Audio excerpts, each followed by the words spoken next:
တို့အညာကိုအစဉ်မြင်အားပေးကြပါတော့ဒေါ်လန်ကလစ်ကများအားလုံးပဲမင်္ဂလာပါရှင်။ဆရာကြီးမြတ်တန်တီဘာသာပြန်ထားတဲ့လေလွင်တူးဆိုတဲ့ဝတ္ထုကိုအပိုင်း14အနေနဲ့ဆက်လက်ပြီးတော့ဖတ်ပြပေးသွားမှာပဲဖြစ်ပါတယ်။ကျွန်မကတော့အတော်ဖြစ်ပါတယ်။လေလွင်တူးမြတ်တန်တီ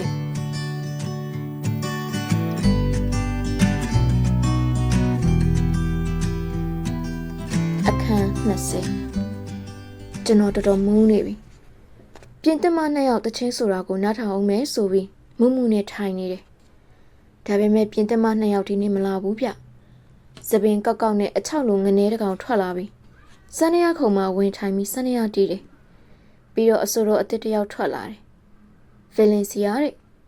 သူထွက်လာပြီးတချင်းဆိုတယ်။အဆိုကတော့တိတ်မကောင်းလှပါဘူး။အရင်ပြင်သစ်မနှစ်ယောက်ထက်တော့ကောင်းတယ်။ပြီးတော့ဆိုတဲ့တချင်းတွေကလည်းတော်တော်လေးကောင်းတယ်။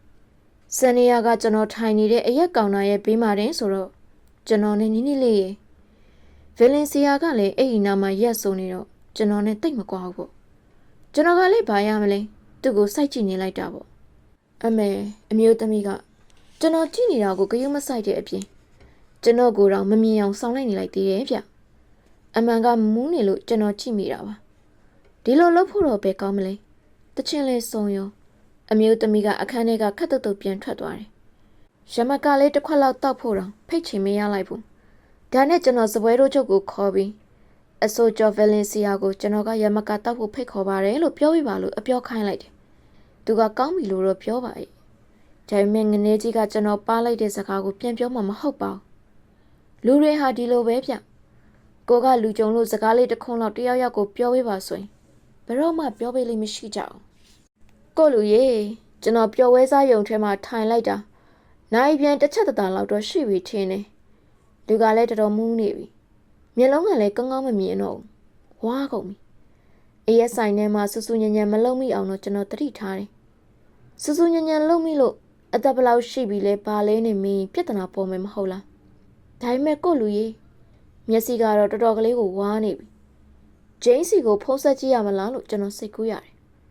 ဒါနဲ့ဘေးကိုရှင်းပြီးဘားတွေကထွက်လာခဲ့တယ်။ပြီးတော့ဟိုတယ်တွေကတယ်လီဖုန်းရုံတွေရှိတဲ့ဘက်ကိုရှောက်လာခဲ့တယ်။တယ်လီဖုန်းရုံတွေရောက်တော့တိတ်မူးနေလို့ဂျင်းစီကိုဆက်ရင်မကောင်းမှုဆိုတာတတိရတာနဲ့အဲလီစီကိုဆက်လိုက်တယ်။မျက်လုံးကလည်းဘာမှမမြင်ရတော့ဘူးဗျ။ဆယ်လီရဲ့ဖုန်းနံပါတ်ကိုလှည့်တာအခါ20လောက်လှည့်ယူရတယ်။တယ်လီဖုန်းကိုတစ်ဖက်ကကောက်ကင်တာနဲ့ဟယ်လိုလို့អော်လိုက်တယ်။အမှန်ကတော့တူတူပြောတာပဲလေ။ဒါပေမဲ့မူးနေတော့အတန်ကအနာကပ်ပြီးအော်တို့ဖြစ်နေတာပေါ့ဘယ်သူလဲလို့တစ်ဖက်ကပြန်မေးတယ်အဖွားကြီးရဲ့အေးဆက်ဆက်အတန်းဖြတ်ကျွန်တော်ပါကော်ဖီပါဆယ်လီနဲ့စကားပြောချင်လို့ပါဆယ်လီအိတ်နေပြီခုပြောနေတာကဆယ်လီရဲ့အဖွားဒီအချိန်ကြီးကြမှာဘာကိစ္စဖုန်းဆက်ရတာလဲဘယ်ချိန်ရှိပြီထင်နေသလဲသိပါတယ်ဆယ်လီနဲ့စကားပြောချင်လို့ပါအရေးကြီးတဲ့ကိစ္စရှိလို့ပါနှုတ်ပေးပါအိတ်နေပြီတငယ်ပြောစရာရှိရင်မနေ့ဖြန်မှာပြောပါ good night နှိုးပေးပါမေကြီးရဲ့ကိစ္စရှိလို့ပါခဏကလေးပါတယ်လီဖုန်းကအတန်တစ်ခုပေါ်လာတယ်ကော်ဖီလား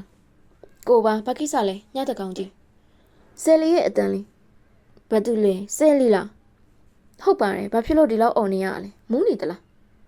ဟေးဆယ်လီကိုနာတာလူနဲ့အကြိုနေကြရင်လာခဲ့မယ်နာတာလူတစ်ပင်တစ်ပင်လေးယူခဲ့မယ်လာခဲ့မယ်နော်ဟုတ်လားနင်တိတ်မူးနေတယ်ထင်တယ်အိတ်ပါတော့မအိတ်သေးဘူးလားခုဘေကနေစကားပြောနေရလဲနင်တယောက်ထဲလားဒီမှာဆယ်လီနာဒါလူအကြိုညကြရင်ငါလာမယ်နော်နာဒါလူတစ်ပင်တစ်ပင်လေးယူခဲ့ဟုတ်လားအေးပါအိတ်တော့ခုနင်ဘယ်ကနေပြောနေရလဲဘသူပါသေးသလဲဘသူမှမပါဘူးငါတယောက်ထဲတကိုယ်တော့ဖုံးမောင်တယောက်ထဲကိုလူရေမူးလိုက်တာကတော့မူးသလားမမေးနဲ့ဒီမှာဆယ်လီငါ့ကို Rocky နဲ့လူတွေကဝိုင်းစော်လွတ်လိုက်ကြလို့နင်အသိနော်ဟုတ်လားနင်သိတယ်မဟုတ်လားနင်ပြောတာဘာမှမကြားရဘူးအိတ်တော်လို့ပြောနေတယ်ငါဖုန်းချလိုက်တော့မယ်မနေ့ဖြန်မှာဆက်နေပါဦးဆယ်လီနင်ဖို့နာတာလူတစ်ပင်တစ်ပင်ရှာခဲ့ရမယ်ဆိုနာတာလူတစ်ပင်လိုချင်နေဆိုအေးယူမယ်အိမ်ပြန်ပြီးအိတ်တော့ဆယ်လီကတယ်လီဖုန်းကိုချသွားတယ် Good night ဆယ်လီ Good night baby Good night ဆယ်လီဆွတ်တီအချစ်တယ်လီဖုန်းထဲကိုကျွန်တော်အော်နေတယ် ဒီလောက်ဆိုရင်ကျွန်တော်ဘယ်လောက်မူးနေပြီလဲဆိုတာသိလောက်ရောပေါ့ကျွန်တော်လည်းတယ်လီဖုန်းကိုချလိုက်တယ်ဆယ်လီဟာအချိန်ချက်လုပ်ပြီးအပြင်ထွက်ရာကနေပြန်ရောက်ခါစားပဲရှိသေးရဲ့ထင်တယ်သူဘသူနဲ့အချိန်ချက်လုပ်မလဲလန်တို့တွေအင်ဒိုဘာတို့တွေနဲ့ဖြစ်မှာပေါ့လက်ဖက်ရည်ဝိုင်းတောက်ပြီးစကကြီးတွေပြောနေဟန်ဆောင်ပန်ဆောင်နေလုံနေကြမှာကိုကျွန်တော်မြင်အောင်နေတယ်ဆယ်လီကိုဖုန်းမဆက်မိရင်အကောင့်သားကျွန်တော်ဆိုတဲ့ကောင်ကလည်းမူးရင်အယူကြီးတစ်ပိုင်းပဲတယ်လီဖုန်းယုံထဲမှာအချိန်တော်တော်ကြာကျွန်တော်ရက်နေတယ်လဲကျသွားပြီးမှောက်သွားမှဆိုလို့တယ်လီဖုန်းကိုကင်ထားရတယ်အမှန်ပြောရရင်တော့ကျွန်တော်အခြေအနေကတိတ်မကောင်းနောက်ဆုံးတော့ကျွန်တော်ယောက်ျားသွားရင်အခန်းထဲကိုဝင်လာပြီးလက်ဆေးကြွေစလုံးကိုပိတ်ပြီးရေပိုက်ကိုဖွင့်လိုက်တယ်ရေပြည့်သွားပြီးဆိုတော့မှရေအေးအေးထဲကိုခေါင်းဆိုင်နှစ်ထားလိုက်တယ်ခေါင်းကရေတွေဘာတွေကိုလည်းမတုတ်တော့ဘူးရေတွေကမျက်နှာပေါ်ကိုတစ်ဆက်ဆက်ကျလို့ပြီးတော့အခန်းထောက်မှာရှိတဲ့အပူပေးဆက်တစ်တာပေါ်မှာထိုင်နေလိုက်တယ်။နှွေးသွားတာပဲဗျာ။ကောင်းသလားမမေးနဲ့။ကျွန်တော်တကူလုံးခက်ခိုက်တုံနေရကအပူငွေ့လေးရသွားတော့ဟန်ကျသွားတာပေါ့။တော်တော်ရေစရာကောင်းနေဗျ။ကျွန်တော်ဆိုတဲ့ကောင်ကမူးပြီဆိုရင်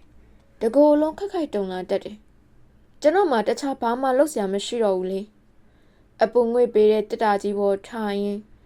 ကျမ်းမြင့်ပေါ်ကအဖြူလေးတော့ကွက်ကလေးတွေကိုထိုင်ရတွက်နေမိတယ်ကျွန်တော်တကူလုံးရေရွှဲရွှဲစုံနေပြီကျွန်တော်ခေါင်းပေါ်ကတကားလန်လောက်ရှိတဲ့ရေတွေစီးလာလို့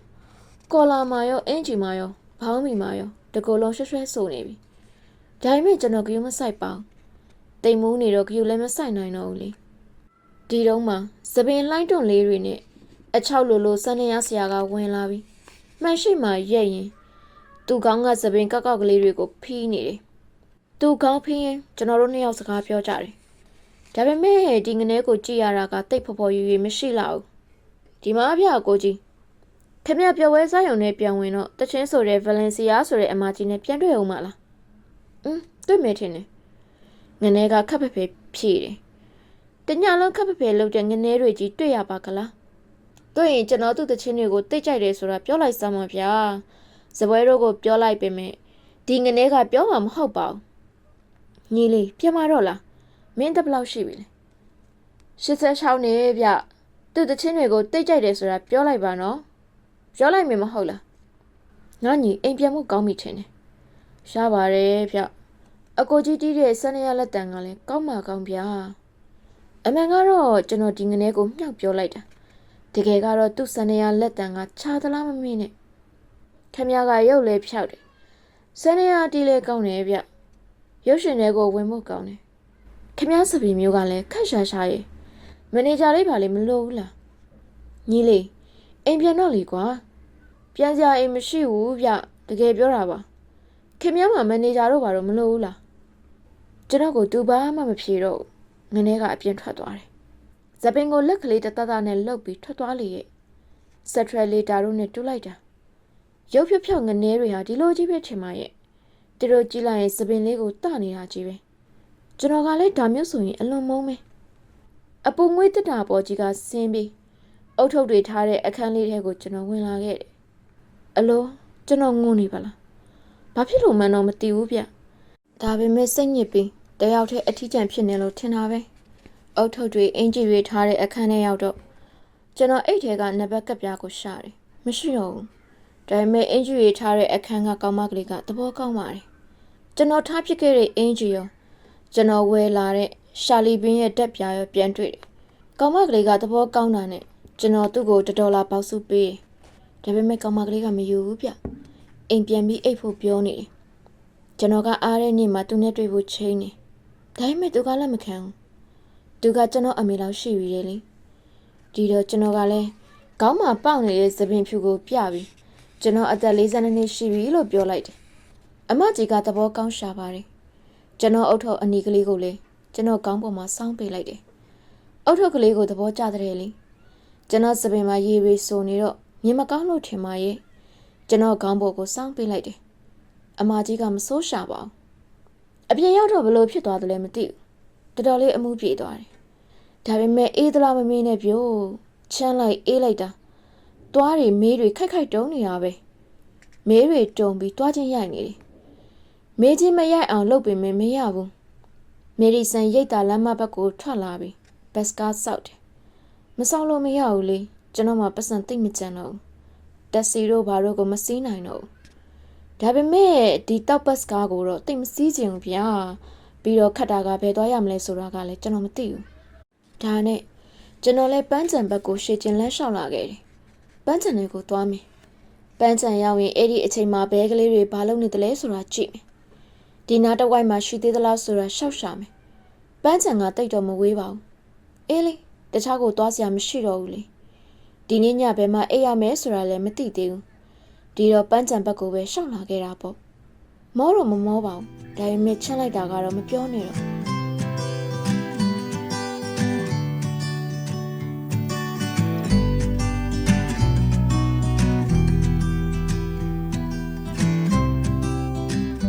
ပန်းချံတွေကိုရောက်တော့ပြဿနာတက်တော်တာပါပဲညီမလေးဖြီဖို့ဝယ်လာတဲ့တက်ပြားကအစိတ်90လောက်ကွဲသွားတယ်တက်ပြားကတော့စက်ကူအိတ်ကြီးထဲမှာထည့်ထားတာပဲဒါပေမဲ့ဘာဖြစ်လို့ကွဲသွားလဲမသိဘူးကျွန်တော်ငိုချင်လိုက်တာဗျာတေးသေးချာချာလက်ကကင်လာခဲ့တာဘာဖြစ်လို့ကွဲတယ်လဲမသိဘူးဒါနဲ့ကျွန်တော်တက်ပြားကွဲတွေကိုစက်ကူအိတ်ထဲကထုတ်ပြီးကျွန်တော်ကိုအင်ကြီးအိတ်ထောင်ထဲကိုထည့်လိုက်တယ်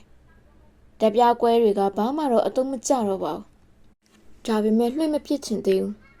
ကျွန်တော်ပန်းချံတွေကိုဝင်လာခဲ့တယ်ကိုလူရေပန်းချံထဲမှာမှောင်မဲလို့ဗျကျွန်တော်ဟာနယူးယောက်မှာမွေးလာတာပါမြို့လေပန်းချံကြီးကိုကျွန်တော်လက်ဖမိုးကိုတိတယ်လို့ကျွန်တော်ကောင်းကောင်းသိတာပေါ့ကျွန်တော်ငယ်တုန်းကစကိတ်စီးနေကြဘိုက်စကယ်စီးနေကြဒါပေမဲ့အဲ့ဒီညတုန်းကကန်ကလေးကိုရှာလို့မရဘူးပြောဘယ်နေရာမှာရှိရဆိုတာကျွန်တော်ကောင်းကောင်းသိပါတယ်ပန်းချံရဲ့တောင်ဘက်ပိုင်းမှာရှိတာပေါ့ကျွန်တော်သိတာပေါ့ဒါပေမဲ့လုံးလုံးရှာလို့မရပဲဖြစ်နေတယ်ကျွန်တော်ထင်တာထက်မူးနေပြီထင်တယ်ကျွန်တော်လည်းပန်းချံထဲမှာဆက်လျှောက်နေတယ်ညာကမှောင်တစ်ထက်မှောင်လာပြီးလူကလည်းရှင်းတဲ့ထက်ရှင်းလာတယ်ရှင်းဆိုပန်းချံထဲရောက်မှလူရဲလို့တယောက်မှကိုမတွေ့ရတော့ဘူးလူရှင်းတော့ဝမ်းသာလိုက်တာဗျာဝမ်းသာလိုက်တမှဖြစ်နိုင်ရင်မိုးပေါ်ကိုတမိုင်လောက်မြင့်သွားအောင်ထခုန်လိုက်ချင်တယ်နောက်ဆုံးတော့ကန်လေးကိုတွေ့တယ်ဗျရေကန်ထဲမှာရေခဲတဲ့အပိုင်းကခဲနေပြီးရေမခဲတဲ့အပိုင်းကကျန်နေသေးတယ်သို့တော့ကံဘေးမှာဘဲကလေးတွေကိုတော့မတွေ့ရတော့ဘူးရှာလိုက်ရတာတကောင်မှမတွေ့ရတော့ဘူးရေစံနားမှာအိတ်နေကြသလားမြတ်တော်ထဲမှာပဲအိတ်နေကြသလားတော့မသိဘူးဒီလိုရှောက်ရှာရင်ခလုတ်တိုက်ပြီးလဲမလို့ဖြစ်တာနောက်ဆုံးတော့တိတ်မမှောင်တဲ့နေရာကခုံရှည်လေးတစ်လုံးပေါ်မှာကျွန်တော်ထိုင်ချလိုက်တယ်ကိုလူရေချမ်းလိုက်တာမှခက်ခိုက်ကိုတုံနေတာပဲခေါင်းမှာအုတ်ထုပ်ကလေးစောင်းထားပေမဲ့အုတ်ထုပ်နဲ့လွတ်တဲ့နောက်စိတ်ကသပင်ကလေးတွေမှာရေတွေတင်ပြီးခဲနေသလားလို့တော့ထင်မိတယ်ဒီမှာရင်ကျွန်တော်စိတ်တက်တော်ကျသွားတယ်ပြီးတော့နမိုးနီးယားဖြစ်ပြီးတည်တော့မှာပဲလို့ထင်လိုက်မိတယ်ကျွန်တော်အာတုဘကိုလူတွေအများကြီးလာကြမှာပဲလို့ကျွန်တော်စိတ်ကူးကြည့်နေတယ်ဘတ်စကားစီးလာရင်လမ်းတစ်ဘက်တွေကိုအတန်ထွက်ဖက်လာလေးရှိတဲ့ dead drive ကကျွန်တော်အဖိုးလဲလာမှာပဲကျွန်တော်အတော်တွေလဲလာမှာပဲကျွန်တော်အတော်တွေကလည်းအများကြီးဗျ90လောက်ရှိတယ်ပြီးတော့တော်တော်စိတ်ပြတ်ဖို့ကောင်းတဲ့ကျွန်တော်ဝမ်းကွဲညီအကုန်မနှမတွေလည်းလာကြနဲတဲ့ဆွေမျိုးတွေမဟုတ်ဘူးညီလေးအိမ်လီဆုံးတော့ကလည်းသူတို့လာကြတယ်လေလာဆိုရှိသမျှဆွေမျိုးကုန်ပါရောအဲ့ဒီတော့ကပါဇက်ကအာဘုန်းနဲ့ထွက်တဲ့ယောဂရနေတဲ့ကျွန်တော်တော်လီလည်းလာတယ်ဗျညီလေးအလောင်းကိုကြည့်ပြီးသူ့သေးပုံကအေးချမ်းလိုက်တာအိပ်ပျော်နေသလိုပဲလို့ပြောတာလေကြားရသေးတယ်ဒါကတော့ကျွန်တော်အကိုဒီဘီကပြန်ပြောလို့သိရတာပေါ့အဲ့ဒီတော့ကကျွန်တော်ကအိမ်မှာမရှိဘူးစိတ်ယုံပေါ်မှာပဲရှိသေးတယ်လက်ကျိုးလို့စိတ်ယုံတက်နေရတာလေဘာပဲဖြစ်ဖြစ်ကျွန်တော်ခေါင်းပေါ်မှာရေတွေကတီးရာကခဲနေတော့နမိုးနီးယားတို့ဘာလို့ဖြစ်ပြီးတေးမကိုကြောက်နေတယ်အဖေနဲ့အမေကိုလည်းတနာနေတယ်အထူးသဖြင့်အမေကိုပို့ပြီးတနာတယ်အမေဟာအဲလီဆုံးလို့တော့ကဖြစ်ရပူရတဲ့အထက်မှာတပူပေါ်နှစ်ပူဆင့်ဖြစ်နေရှာမှာပေါ့အမေဟာကျွန်တော်အဝတ်အစားလေးတွေကျွန်တော်အားကစားပစ္စည်းကလေးတွေကိုဘာလို့ရမှန်းမသိပဲရောင်တခြားဖြစ်နေပါကိုမြင်အောင်နေတယ်တခုတော့တေးကြတာကအမေဟာကျွန်တော်အာတုဘကိုညီမလေးဖိလာခွင့်ပြုမှာမဟုတ်ဘူးညီမကလေးကငယ်လေးရှိသေးတာကိုကျွန်တော်မှဖြေစရာဆိုလို့ဒီတစ်ချက်ပဲရှိတယ်ကျွန်တော်ဆွေမျိုးတွေဟာကျွန်တော်အာတုဘကိုလိုက်ပို့ကြမယ်တင်ချာရောက်ရင်လဝါကတ်တိုင်ပေါ်မှာကျွန်တော်နာမည်ကိုထိုးမယ်ကျွန်တော်ဘေးမှာလဲလူသေးတွေကြီးပါပဲလားဟုတ်တယ်ကိုလူ ခမည်းသိရင်လေဒီလိုပဲလူတွေကအလောင်းကိုလှလှလေးပြင်ပေးကြမှာကျွန်တော်ကတော့ဒါတွေကိုတိတ်မလို့ခြင်းဗျာကျွန်တော်တင်မြစ်ထဲသာမျောပစ်လိုက်ဒါမှမဟုတ်တနေရရမှာမြုပ်ပစ်လိုက်ရင်ကောင်းမယ်လို့ထင်တာပဲတင်ញိုင်းကြီးထဲမှာတော့မမြုပ်စေချင်ဘူးရက်လေတဲ့နေကြရင်လူတွေလာပြီးကျွန်တော်ရင်ဘတ်ပေါ်မှာပန်းစည်းတွေပန်းခွေတွေတင်အောင်မယ်တေးပြီးမှတော့ဒီပန်းတွေကိုဘယ်သူကလိုချင်တော့မှလဲဗျဘယ်သူမှလိုချင်မှမဟုတ်ဘူးရာသီဥတုတာရတဲ့နေ့တွေမှာဆိုရင်အဖေနဲ့အမေဟာညီလေးအေလီရဲ့အုပ်ကူကိုသွားပြီးပန်းစည်းတွေပန်းခိုင်တွေချလိရှိတယ်ကျွန်တော်လည်းအဖေတို့အမေတို့နဲ့အတူနှစ်ခေါက်လောက်တော့လိုက်သွားဘူးတယ်ဒါပေမဲ့နောက်တော့မလိုက်တော့ဘူးဗျာဒီတင်းချိုင်းကြီးထဲမှာကျွန်တော်ညီလေးလဲလျောင်းနေတာကိုကျွန်တော်မြင်ရတာစိတ်မချမ်းသာဘူးဘေးမှာလူသေးတွေအုပ်ကူတွေပက်လဲဝိုင်းလို့နေသားတဲ့နေ့တွေမှာဆိုရင်တော့ပါသေးရဲ့ဒါပေမဲ့မိုးရွာနေရင်တော့တော်တော်ဆိုးတယ်တင်းချိုင်းသွားတော့မိုးရွာတာကိုကျွန်တော်နှခါကြုံဘူးတယ်မိုးပေါက်တွေကသူ့အုပ်ကူလေးပေါ်ကိုကျလို့သူ့ရဲ့မြေပေါ်မှာပေါက်နေတဲ့မြက်ပင်တွေပေါ်ကိုကျလို့အိုးတင်းချိုင်းတစ်ခုလုံးမိုးရေတွေစိုးလို့တင်းချိုင်းကိုလက်ကြည့်ရဲ့လူတွေကလည်းမိုးရွာတော့ကားရိတ်စီကိုဒရောတော့ပါပြေးကြတာပေါ့အဲ့ဒီရှုကင်းကိုမြင်ရတော့ကျွန်တော်သိစိတ်ဆိုးတယ်ဗျာမိုးရွာလာတော့ကားရိတ်ပေါ်တက်ကားထဲမှာပါလာတဲ့ရေဒီယိုကိုဖွင့်ပြီးတနေရရာကိုညစာစားထွက်သွားကြတာကြံရိတ်ခဲ့တဲ့သူဆိုလို့ကျွန်တော်ညီလေးအေလီတယောက်တည်းရှိတယ်ဒီရှုကင်းကိုကျွန်တော်မကြည့်ချင်ကျွန်တော်ညီလေးအေလီဟာခန္ဓာကိုယ်ကသာမြေပုံထဲမှာရှိပြီးသူဝိညာဉ်ကတော့ကောင်းကင်ဘုံမှာရှိရဲ့ဆိုဘာဖြစ်တယ်ညာဖြစ်တယ်ဆိုတဲ့စကားတွေကိုကျွန်တော်သိပါတယ်ဒါပေမဲ့ဘာပဲဖြစ်ဖြစ်ညီလေးကိုဒီလိုပြစ်ထားတာဆိုရင်တော့ကျွန်တော်မကြည့်ရဘူးဗျာညီလေးဒီမှာမရှိရင်တိတ်ကောင်းပါခင်ဗျားကတော့ကျွန်တော်ညီလေးကိုသိမှာမဟုတ်ဘူးဒါပေမဲ့သိရင်ခင်ဗျားလည်းကျွန်တော်လိုပဲခံစားရမှာပါနေသားတဲ့နေ့တွေဆိုရင်ဒီလောက်မဆိုးလာပါဘူးမိုးရွာတဲ့နေ့တွေဆိုရင်တိတ်ဆိုတာပဲခတာကနေမင်းကလည်းသူတာကျင်တဲ့နေ့ကြားမှာတင်ကြားတဲ့ကထွက်ပြီးတားထတာမျိုးခဏနေတော့ကျွန်တော်နမိုးနီးယားဖြစ်မှာညီလေးကိုမိုးရေတွေပြစ်ထားရတာတွေကိုမေ့ပြောက်သွားအောင်ဆိုပြီးကျွန်တော်မှကြံတဲ့ပတ်စံတွေကိုရှည်တွက်နေမိတယ်လမ်းပေါ်မှာမမုံကြီးအလင်းရောင်ထဲမှာကျွန်တော်ပတ်စံတွေကိုထုတ်ပြီးရေတွက်နေမိတယ်ကျွန်တော်မှဒေါ်လာ3ပြားရင်မက်စိတ်9စီ10ပြားစီတစ်စီရေပဲကျန်တော့တယ်ကိုလူရေပင်စေးကြောင်ကထွက်လာကြတဲ့က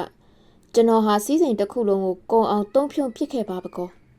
ရေခဲနေတဲ့ရေကန်လေးနားထလာပြီးကျွန်တော်လက်ထဲမှာကြံတဲ့မက်စိတ်9စီရေ10ပြားစီတစ်စီရေကိုကန်ထဲကိုပစ်ချလိုက်တယ်ဘာကြောင့်မှန်းတော့မသိဘူးပြစ်တော့ချလိုက်တာပဲကျွန်တော်စိတ်ထဲမှာနမိုးနီးယားဖြစ်မှတေမာကိုကြောက်ပြီးအဲ့ဒီစိတ်တွေပျောက်သွားအောင်ပြစ်ချလိုက်မိသလားတော့မပြောတတ်ဘူးဒါပေမဲ့အဲ့ဒီစိတ်တွေလည်းပျောက်မသွားပါဘူးဗျာကျွန်တော်သာနမိုးနီးယားဖြစ်ပြီးတည်ရင်ညီမလေးဖြစ်ပြီးတယောက်ဘလို့များနေမလဲမသိဘူးဒီလိုတွေးတာဟာခလေးတော်စံတာပေါ့လေဒါပေမဲ့မတက်နိုင်ဘူးဒီလိုသာဖြစ်လာရင်ကျွန်တော်ညီမလေးဟာတော်တော်ဆွေးမှာညီမလေးကကျွန်တော်ကိုတိတ်ချစ်တာကျွန်တော်ကိုတိတ်တန်ရောစင်ကြီးရှာတာဘာဖြစ်လို့မှမသိဘူးအဲ့ဒီအတွေးဟာခေါင်းထဲကဖြောင်းလို့မရပဲဖြစ်နေတယ်အကောင်းဆုံးကတော့အင်ကိုအသားလေးပြန်ပြီးညီမလေးနဲ့တတွေ့ရရင်ကောင်းမယ်ထင်တယ်အင်ကိုတိတ်တိတ်လေးပြန်သွားမယ်ပြီးတော့ညီမလေးနဲ့တွေ့ပြီးအဲ့ဒီအကြောင်းကိုပြောမယ်ဒါပေမဲ့ခက်တာကကျွန်တော်တို့အင်ရှိတကမကြီးကအတန်သိမ့်မိတယ်တိုက်ကတိုက်ဟောင်းကြီးမဟုတ်လားအင်ငါဌာနကကြီးကြပ်ရေးမှုကလည်းငပြင်းကြီးတအိမ်လုံးကြိုးကြိုးကြည်ကြည်မြည်နေတာပဲတကားကြီးမြည်လို့အဖေတို့အမေတို့နိုးလိုက်ဘယ်နဲ့လုံးမလဲမတင်နိုင်ဘူးလေအင်ကိုပြန်မဲလို့ပဲဆုံးဖြတ်လိုက်တယ်ဒါနဲ့ကျွန်တော်ပန်းချန်တွေကထွက်ပြီးအိမ်ဘက်ကိုရှောက်လာခဲ့တယ်ရှေ့ချင်းရှောက်ရတာပေါ့ဝေးတော့မဝေးပါဘူးကျွန်တော်ကလည်းမမောသေးပါဘူးမူးလည်းမမူးတော့ချမ်းတော့တိတ်ချမ်းတာပဲဗျာလမ်းမပေါ်မှာလည်းလူသူဆိုလို့တရားမှမရှိတော့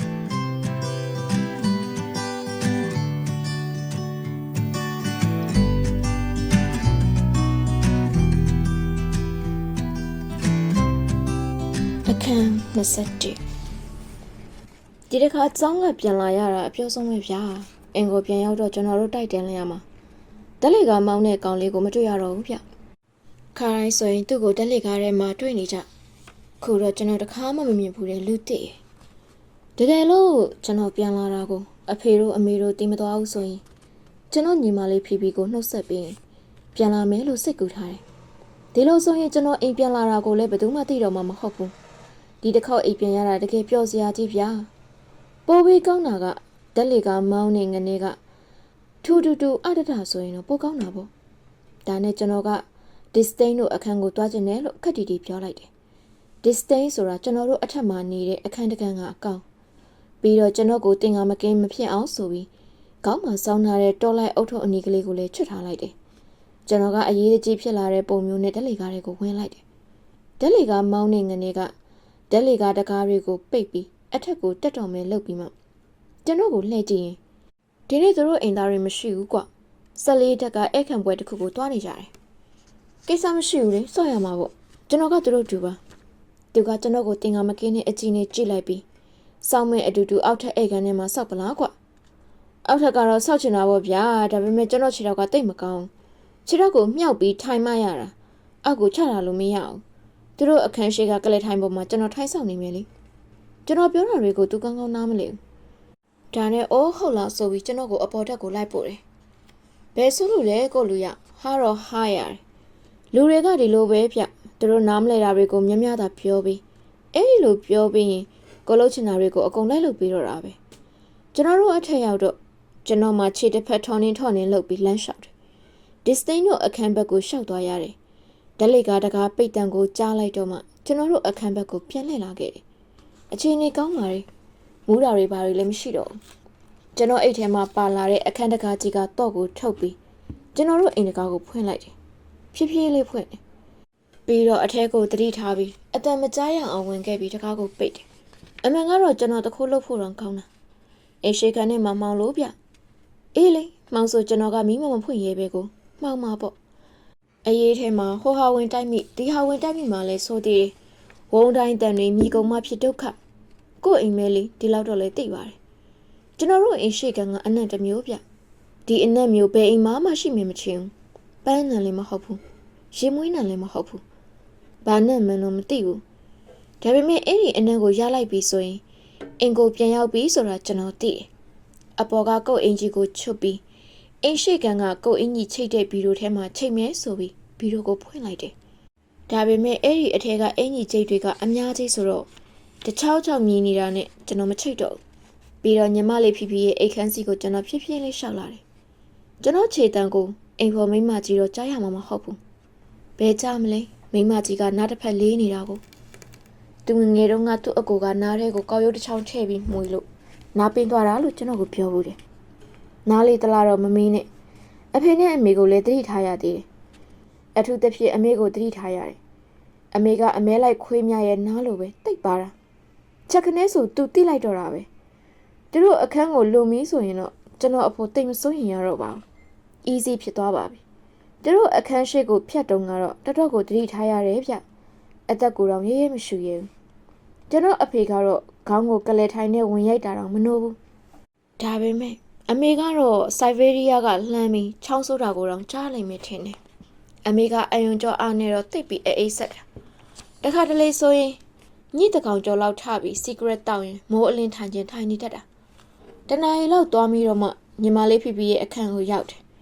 လက်ဆက်တက်တော့ညီမလေးကသူ့အခန်းထဲမှာမအိပ်ဖဲကိုကျွန်တော်အကိုကြီးပြီးဟောလိဝုဒ်ကိုသွားရင်ညီမလေးဟာကျွန်တော်အကိုအခန်းထဲမှာပဲအိပ်လို့ရှိတယ်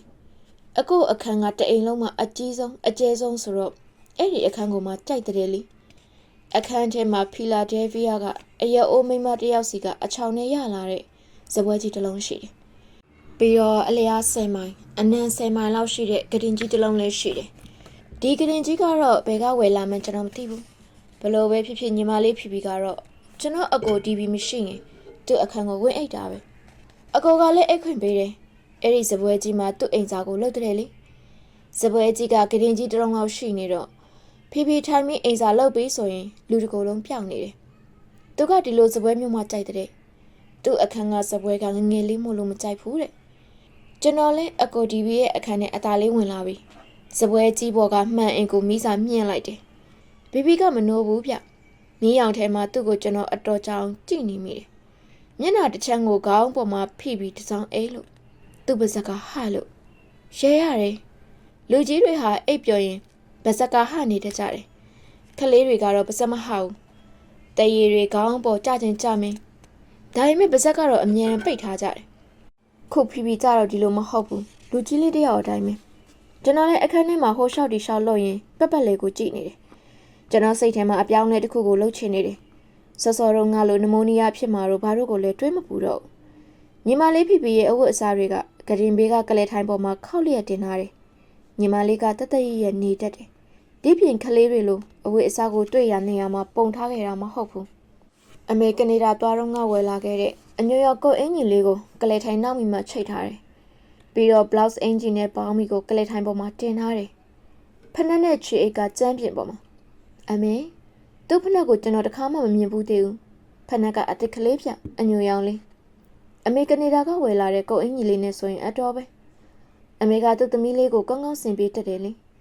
အမေကအကောင်အတန့်ကိုလေးကြိုက်တယ်စကိတ်တို့ဘာလို့ဝယ်ရင်တော့အမေကိုတွားပြီးအဝယ်မခိုင်းနဲ့အလက်ကားပဲဒါပေမဲ့အဝယ်အစားတို့ဘာလို့ဆိုရင်တော့အမေကကောင်းကောင်းရွေးတတ်တယ်ကျွန်တော်ဆိုလိုတာကဖီဖီဟာအမေကျေးဇူးကြောင့်အဝယ်အစားကောင်းကောင်းကိုအမြဲဝယ်ရတယ်လို့ဆိုလိုချင်တာတချို့ကလေးတွေများမိဘတွေကဘလောက်ပဲချမ်းသာသူတို့ကိုအဝယ်စားထားတာတွေကတော်တော်ကြည့်ရဆိုတယ်ညီမလေးဖီဖီကိုအမေကနေဒါကဝယ်လာတဲ့ဝတ်စုံနဲ့မြင်ဆန်းစီခြင်းနဲ့ဗျာတကယ်ပြောတာကျွန်တော်ဟာအကိုရဲ့စပွဲကြီးမှာဝင်ထိုင်လိုက်ရင်စပွဲပေါ်ကစာအုပ်တွေကိုရှောက်ကြည့်နေမိတယ်ညီမလေးရဲ့ကျောင်းစာအုပ်တွေကြီးပါပဲထိတ်ဆုံးကစာအုပ်ကကနန်းတင်ချာမခတ်ပါဆိုတဲ့စာအုပ်ကိုကောက်လှမ်းပြီးပထမဆုံးစာမျက်နှာကိုကြည့်လိုက်တယ်စာရွက်ပေါ်မှာဖေဘီဒီလိုရေးထားတယ်ဖေဘီဝဲသားဖီကော်ဖီစတုတ်တရန်ဘီတစ်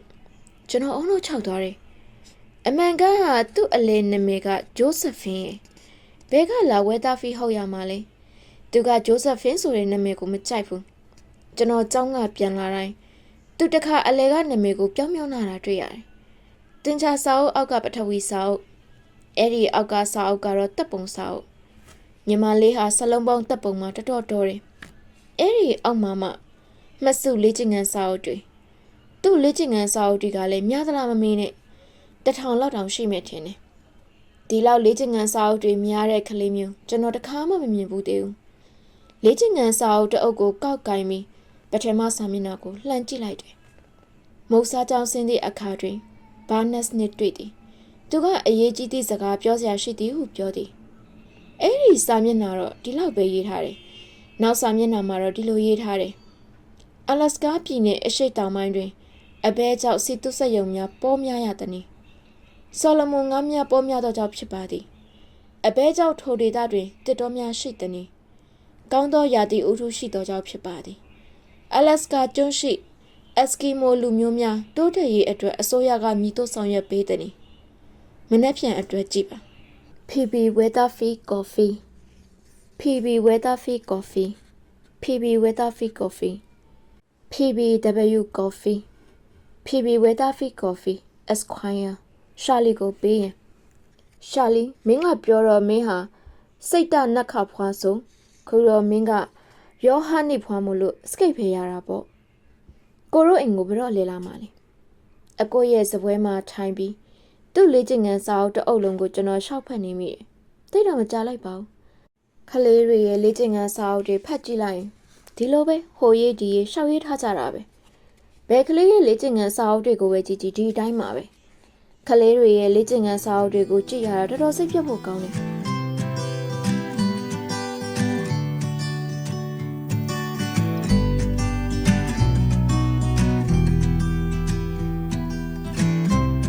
ကျွန်တော်လည်းနောက်ထပ် secret တစ်လေးမိမိပြီးဖွာနေတယ်အဲ့ဒီနေ့က secret ဘယ်လောက်တောက်တယ်လဲမမေးနဲ့3ကာတုံးလောက်ရှိမယ်ထင်တယ်ကျွန်တော်ထိုင်ရာကထလိုက်တယ်ဒီကလေးထိုင်ကြီးပုံမှာတစ်သက်လုံးထိုင်နေလို့မဖြစ်ဘူးတော်တော်ကြာအမေတို့အဖေတို့နိုးလာရင်ပြက်တနာသူတို့မနိုးခင်ဖီဖီကိုနှုတ်ဆက်ရအောင်မယ်ဒါကြောင့်ကျွန်တော်သူ့ကိုနှုတ်လိုက်တယ်ချက်ချင်းပဲနှိုးလာပါတယ်ဆိုလိုတာကသူ့နာနာကိုကပ်ပြီးကုန်းအောင်မနေရအောင်ကတင်ပေါ်ဝင်ထိုင်လိုက်ပြီးညီမလေးလို့နှိုးလိုက်ရုံပဲကိုလို့ပြောပြီးသူကကျွန်တော်လေပင်ကိုဖတ်ထားတယ်ကျွန်တော်ညီမကလေးကတိတ်ချစ်တဲ့ခင်တက်တာခလေးတယောက်အနေနဲ့ဆိုရင်ချစ်တဲ့လွန်းနေတယ်ကိုဘယ်တော့မှရောက်တာလဲလို့မေးတယ်သူကြီးကတော်တော်ဝမ်းသာနေပုံပဲတို့ညီမလေးနေကောင်းနေနော်ကောင်းတာပေါ့ညီမလေးပေးလိုက်တဲ့စာရသလားယင်9မျက်နှာတော့ရှိရပါတယ်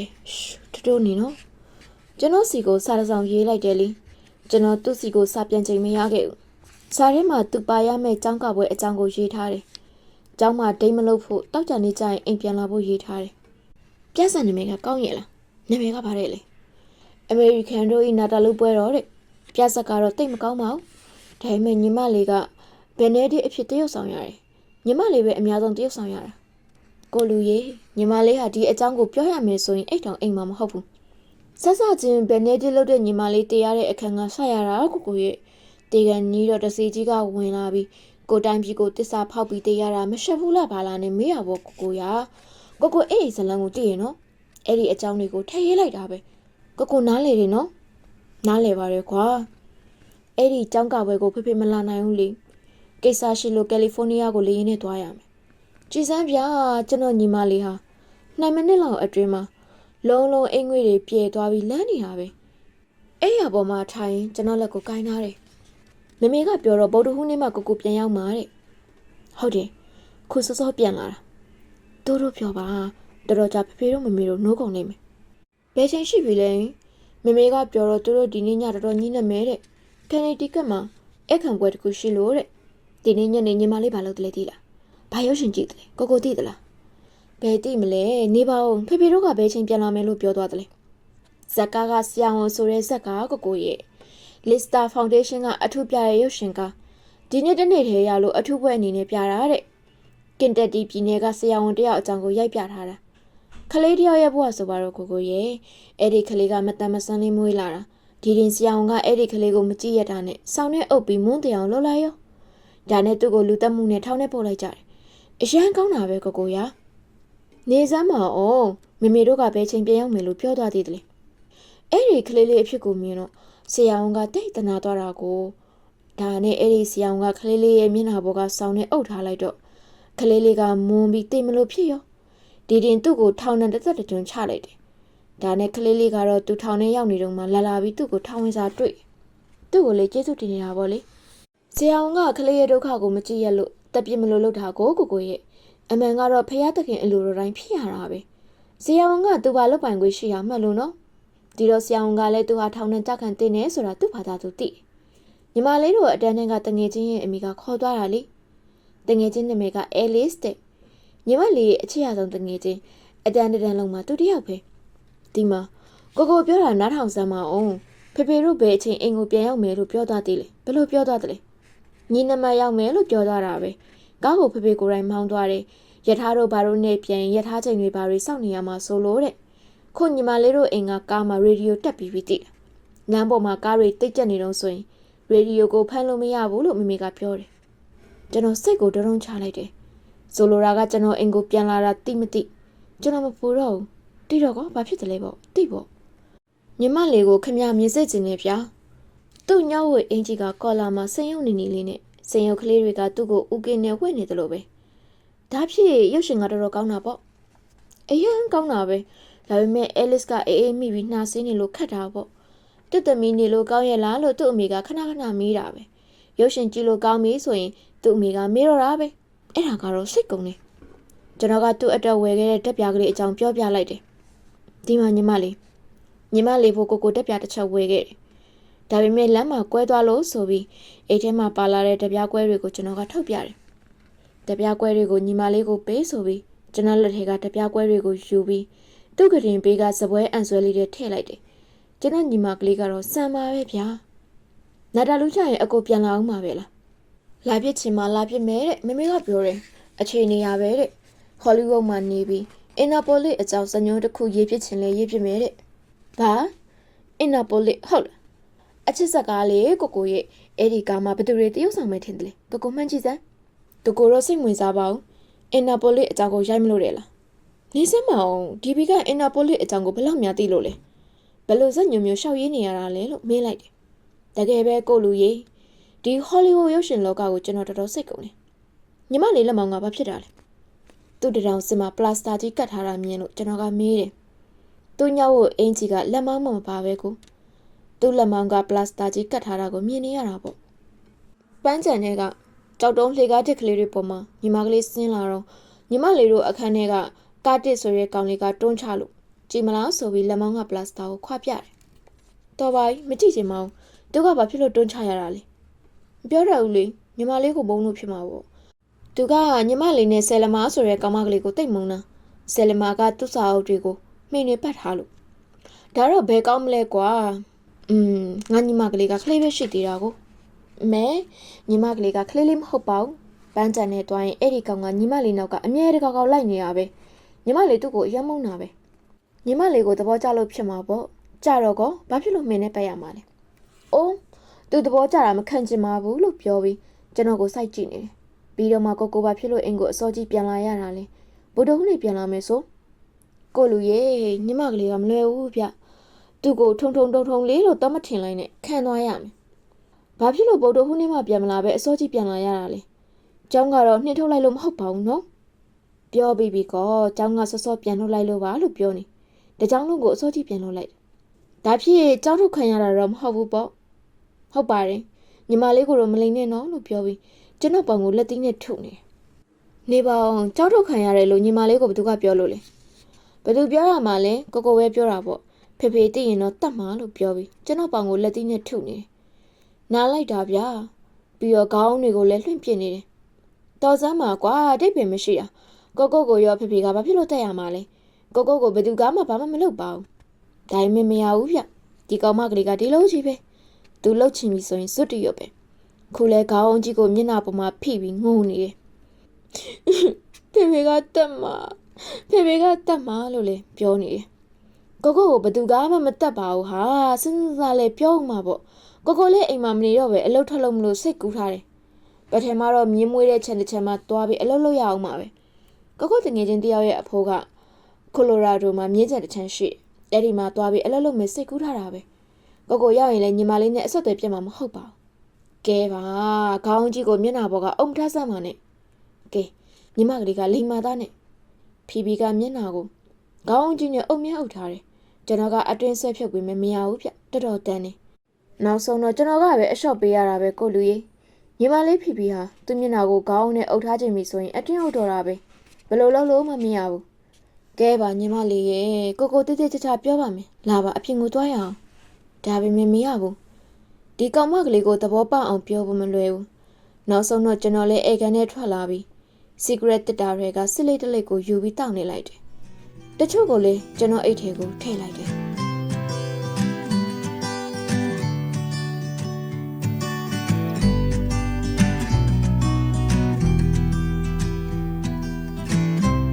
ရှင်ဒီအတွက်အပိုင်းဆက်လေးကတော့ဒီမှာပဲပြီးဆုံးသွားပါပြီရှင်တော်လန်ကလစ်ကများအားလုံးကျေးဇူးများကြီးတင်ပါတယ်ရှင်တော်လန်ကလစ်ကများအားလုံးဘေးကင်းကြပါစေ